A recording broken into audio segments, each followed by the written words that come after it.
அளவற்ற அருளாளனும் நிகரற்ற அன்புடையவனும் ஆகிய அல்லாஹ்வின் பெயரைக் கொண்டு ஆரம்பம் செய்கிறேன். அல்ஹம்துலில்லாஹி ரப்பில் ஆலமீன். அஸ்ஸலாத்து வஸ்ஸலாமு அலா ரசூலுல்லாஹி ஸல்லல்லாஹு அலைஹி வஸல்லம். அஸ்ஸலாமு அலைக்கும் வரஹ்மத்துல்லாஹி வபரகாத்துஹு. இந்த பதிவில் தஜ்வீத் பாடங்களில் உள்ள அடுத்த தலைப்பான அலிஃப் லாமின் சட்டங்களும் ஷம்சியா கம்ரியா எழுத்துக்கள் பற்றி நான் சொல்ல ஒரு குறிப்பேடில் நோட் பண்ணிக்கிட்டே வாங்க. அலிஃப் லாம்னா என்னன்னு எல்லாருக்குமே தெரிஞ்சிருக்கும். இதுதான் அலிஃப் லாம் அப்படின்னு சொல்லுவோம். அலிஃப் லாம் அப்படிங்கிறதுல சில வகைகள் இருக்குது. அந்த வகைகள் தான் ஷம்சியா கமரியா அப்படின்னு சொல்லுவோம். அதாவது அலிஃப் லாம் அப்படிங்கிறதுல 2 வகை இருக்குது. ஒன்று ஷம்சியா, இன்னொன்று கமரியா. ஷம்சியா அப்படின்னா என்னென்னா, ஷம்சியா அப்படின்னா சூரியனுடைய எழுத்துக்கள் அப்படின்னு சொல்லுவாங்க. ஷம்சியானா அரபியில், தமிழில் சூரிய எழுத்துக்கள் அப்படின்னு சொல்லுவாங்க. இது மொத்தம் 14 எழுத்துக்கள் இருக்குது. த, ச, தால், ஜால், ர, ஜ, சீன், ஷீன், ஸ்வாத், தாத், துவா, துவா, லாம், நூன். இந்த 14 எழுத்துக்களை தான் ஷம்சியாவோட எழுத்துக்கள் அப்படின்னு சொல்லுவாங்க. இதோட சட்டம் என்ன அப்படின்னா, அந்த அலிஃப் லாமுக்கு பின்னாடி இந்த சம்ஷியாவோடைய எழுத்துக்கள் ஏதாச்சும் ஒன்று வந்துச்சு அப்படின்னா அந்த அலிஃப் லாமை ஷம்சியாவோட இணைத்து ஓதணும். அப்படி ஓதுறதுக்கு பேர் தான் ஷம்சியாவோட சட்டம் அப்படின்னு சொல்லுவாங்க. இப்போ உதாரணத்துக்கு இந்த எழுத்துக்கள் பாருங்கள். துவா வச்சு பார்ப்போம். வத்தூரி, வத்தூரி. வாவுக்கும் துவாவுக்கும் நடுவில் அலிஃப்லாமோட எழுத்து இருக்குது. ஆனால் அந்த அலிஃப்லாமை வெளிப்படையாக உச்சரிக்கக்கூடாது. அதுதான் இதோட சட்டம். அந்த அலிஃப்லாமை மறைச்சி துவாவோட இணைத்து ஓதிடணும். வத்தூரி அப்படின்னு ஓதணும். இதுதான் இதோட சட்டம். இன்னொரு எழுத்து பார்ப்போம். வஸ்ஸவாபு, வஸ்ஸவாபு. சாக்கு முன்னாடி அலிஃப்லாமோட எழுத்து இருக்குது. அதை சாவோட இணைத்து ஓதணும், வெளிப்படுத்தி ஓதக்கூடாது.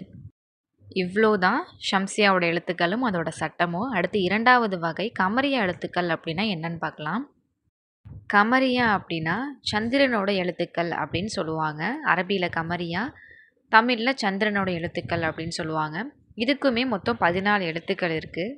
அந்த எழுத்துக்கள் அலிஃப், யா, ஹ, பா, ஜீம், ஹ, ஐன், வைன், ஃப, கஃப், கியாஃப், மீம், வாவ், ஹ. இதனுடைய சட்டம் என்னவென்றால், இந்த கமரியா எழுத்துக்கள் ஏதாவது ஒன்று அலிஃப் லாமிற்கு பின் வந்தால் அந்த அலிஃப் லாமை வெளிப்படுத்தி ஓத வேண்டும். இதற்கு உதாரணமான எழுத்துக்கள் அல் ஆயாத்து, அல் ஆயாத்து. இதில் கமரியா எழுத்துக்கு முன்னாடி வந்திருக்க அலிஃப் லாமை வெளிப்படுத்தி ஓதணும். இன்னொரு உதாரணம் அல் பசீரு, அல் பசீரு. அல் அப்படிங்கிற எழுத்து, அதாவது அலிஃப் லாம் அப்படிங்கிறது கமரியா எழுத்து பாக்கு முன்னாடி வந்திருக்கு. அப்போது அந்த எழுத்தை வெளிப்படுத்தி ஓதணும். இது கூடவே இன்னும் ஒன்று சொல்லி கொடுக்குறேன். அது என்னென்னா, அல்லாஹு அப்படிங்கிற எழுத்து இருக்குல்ல, அந்த அல்லாஹு அப்படிங்கிற எழுத்தை எப்படி ஓதணும், இதுவும் ஒரு சட்டம் தான். அல்லாஹு அப்படிங்கிற எழுத்தில் உள்ள லாமை மெல்லினமாகவும் ஓதலாம், வல்லினமாகவும் ஓதலாம். ஆனால் எப்போ மெல்லினமாக ஓதணும், எப்போ வல்லினமாக ஓதணும் அப்படிங்கிறத தான் கற்றுக்கணும். அல்லாஹு அப்படிங்கிற லாமுக்கு முன்னாடி ஜபரோ அல்லது பேஷோ இருந்தால் அந்த லாமை நிறைவாக வல்லினமாக ஓதணும். உதாரணமாக இந்த எழுத்தை பாருங்கள். அராதொல்லாஹு, அராதொல்லாஹு. அல்லாஹ் அப்படிங்கிற லாமுக்கு முன்னாடி உள்ள எழுத்தில் ஜபர் இருக்குது. அப்போது இதை வல்லினமாக ஓதணும். அராதொல்லாஹு. வாய் நிறைய அந்த லாமை வல்லினமாக ஓதணும். வல்லினம் அப்படின்னா என்னன்னு போன பதிவுகள்லாம் சொல்லியிருக்கேன்.